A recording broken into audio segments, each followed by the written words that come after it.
Muhammad bin Abdullah wa ala alihi wasallam. Kita melanjutkan penjelasan tentang doa qunut. Jadi doa qunut itu kalau dibaca sendirian, Allahumma hdini biman hadait wa'afini. Tapi kalau sama orang lain, Allahumma hdina biman hadait wa'afina. Jadi kalau untuk wahdini ingsun, ihdina berarti kita. Jadi lihat-lihat dulu. Kalau dibaca untuk pribadi, Allahumma hdini. Kalau untuk sama orang lain, Allahumma hdina biman hadait. Kembali lagi ya bahwa Allahumma hdina fi man hadait, ya Allah berikanlah kami petunjuk bersama dengan orang-orang yang Engkau beri petunjuk. Tahu kalau orang itu sudah Islam, ya Allah mantapkanlah petunjuk-Mu kepadaku supaya hidayah yang telah Engkau anugerahkan kepadaku teruskan agar supaya mantap. Seperti ihdinas siratal mustaqim. Nah, kita kan sudah diberi hidayah oleh Allah. Kita sudah masuk Islam, kita sudah sholat, kita berdoa kepada Allah agar supaya teruskanlah hidayah yang Kau, mantapkanlah. Jadi memantapkan terus. Karena seringkali orang itu terganggu keimanannya itu. Hidayahnya itu terganggu karena faktor-faktor yang ada di luar dirinya sendiri. Seperti karena pergaulan, ya, karena pergaulan dia itu bergaul dengan orang-orang yang tidak karu-karuan, orang yang tidak begitu mementingkan terhadap ajaran-ajaran agama. Kadang-kala sholat, kadang-kala tidak, kadang-kala sholat, kadang-kala tidak. Itu sehingga akhirnya orang itu terpengaruh oleh teman-temannya itu. Karena temannya luket banget, mulai dari SD, SMP, SMA, mulai dari sanawiyah, aliyah, ketemu sama orang-orang katakanlah orang-orang yang penghibur gitu. Wah, mereka tiap hari isinya hiburan. Uang banyak banget. Ya, akhirnya sedikit demi sedikit terkeroposi itu hidayahnya. Keimanannya itu terkeroposi. Enak banget ya, dia itu nggak sholat tapi rezekinya masih terus. Nah, itu merupakan awal daripada pengkeroposan iman, pengkeroposan keyakinan tentang kewajiban melaksanakan ajaran-ajaran Islam itu. Ya akhirnya mulailah. Ya akhirnya terkeroposi mulai dari sholatnya, mulai dari. Makanya Allah mahdini fi man hadait. Fi man hadait itu siapa? Ya orang-orang yang sudah disebutkan di dalam Al-Quran, yaitu para nabi-nabi, para shalihin, syuhada-syuhadain. Ulaika alladzina hadallahu fabihudahu muqtadi. Mereka para nabi-nabi itulah orang yang telah diberi hidayah oleh Allah Subhanahu wa taala. Maka ikutilah mereka itu. Makanya pentingnya kita itu membaca sejarah kehidupan para nabi-nabi. membaca sejarah kehidupan para sahabat, membaca kehidupan para tabi'in, membaca kehidupan para ulama, membaca kehidupan para wali-wali. Ya itulah mestinya yang menjadi kiblat di dalam kehidupan kita itu. Fabihudahu muqtadi, ikutilah petunjuk mereka, jalan kebenaran mereka. Wa'afini fi man afait. Al-afwa wal-afiyah bisa dimaknani waras, bisa dimaknani selamat. Selamat warasku. Ya Allah, berikanlah kami keselamatan sebagaimana Engkau telah memberikan keselamatan kepada orang-orang lain.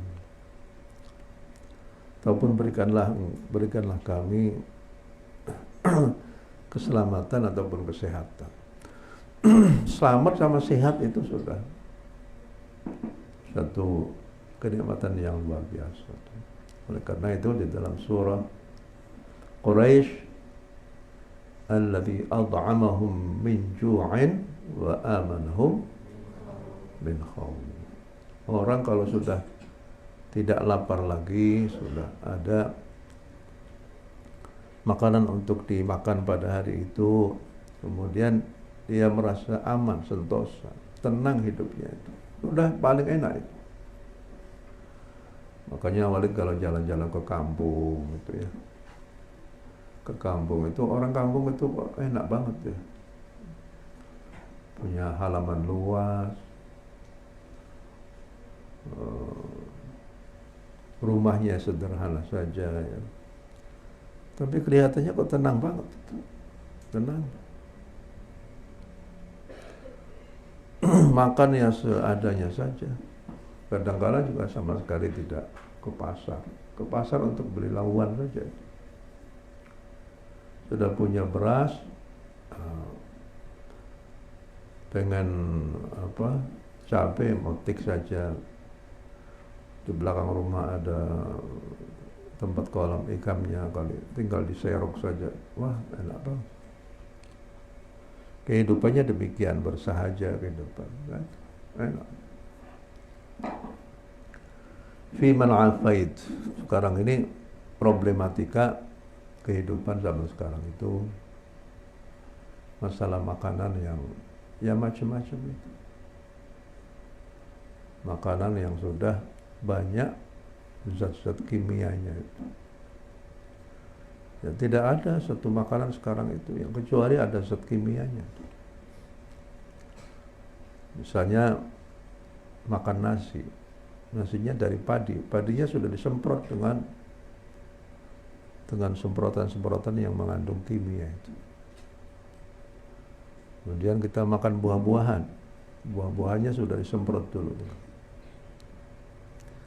Kita makan ayam, ayamnya ayam broiler yang disuntik, yang selama 35 hari sudah bisa dipetik. Wah, jadi dipercepat dengan berbagai macam.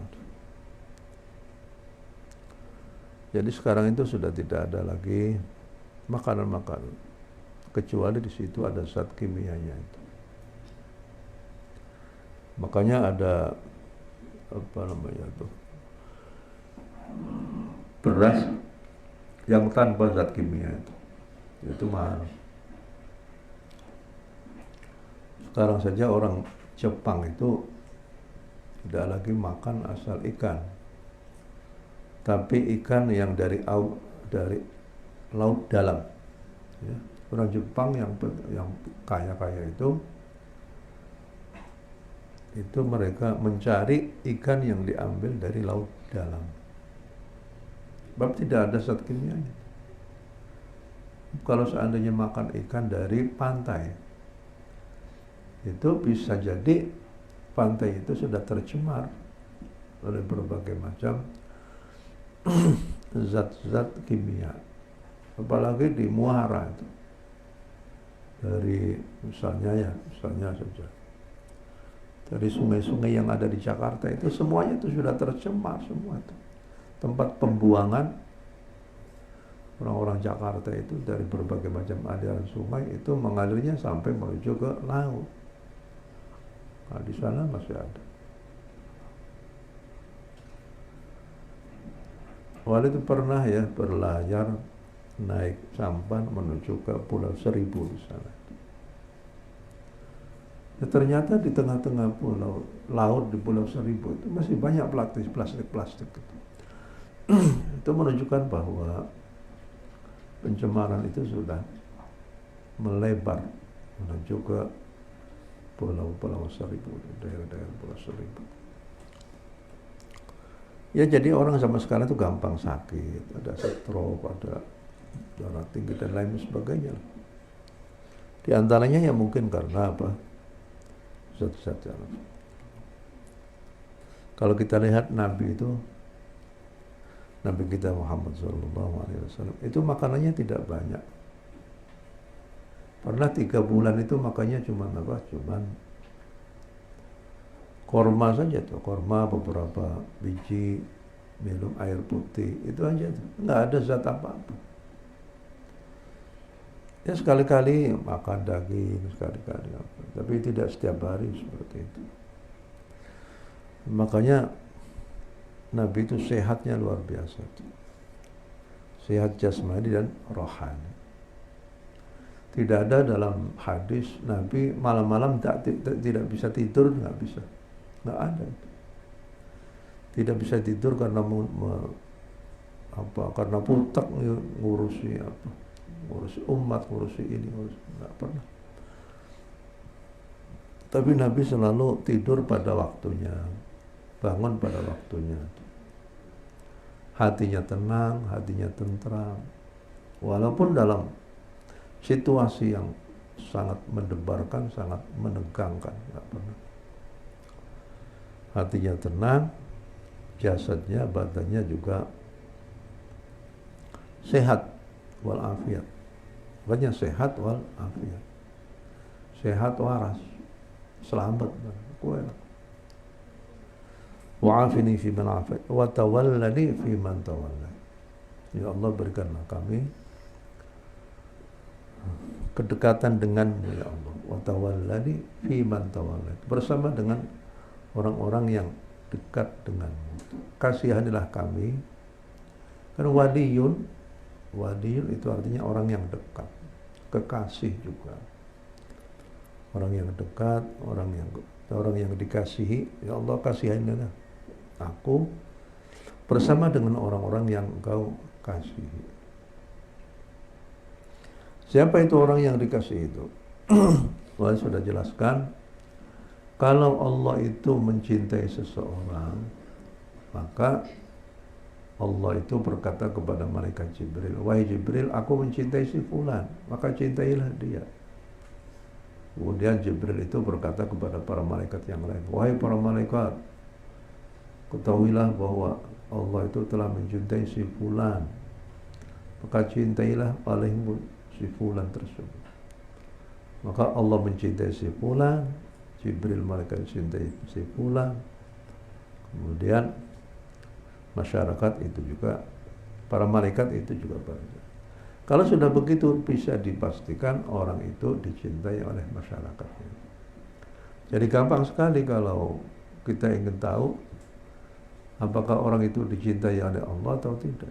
Itu lihat saja masyarakatnya. Kalau masyarakatnya itu menghormati sama seseorang, maka itu pertanda bahwa dia itu dicintai oleh Allah Subhanahu wa ta'ala. Wa yudha'u lahul qabulu fil ard. Baik, wa tawallani fi man tawallait. Nah, caranya orang supaya dicintai oleh Allah ya melakukan hal-hal yang disenangi oleh Allah. Melaksanakan kewajiban-kewajiban keagamaan, menjauhi larangan-larangan keagamaan. Selalu berzikir kepada Allah pada setiap kesempatan. Makanya di pesantren ini perlu ada wiridan-wiridan itu. Kalau tidak di pesantren itu kemana lagi orang itu pikiran itu. Kalau sudah di rumah ya nggak tahu pada zikir apa.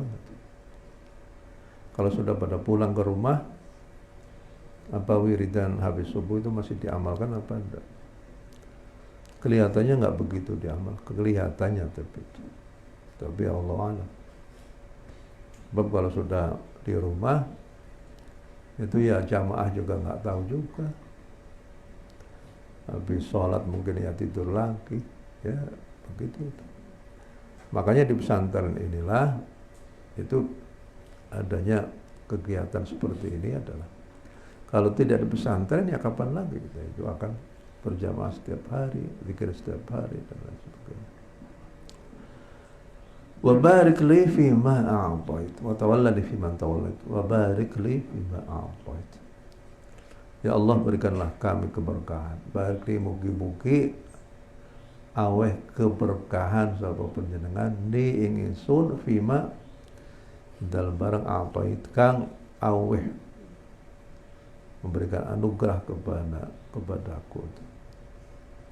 Apa yang diberikan oleh Allah kepadaku? Pertama adalah rezeki.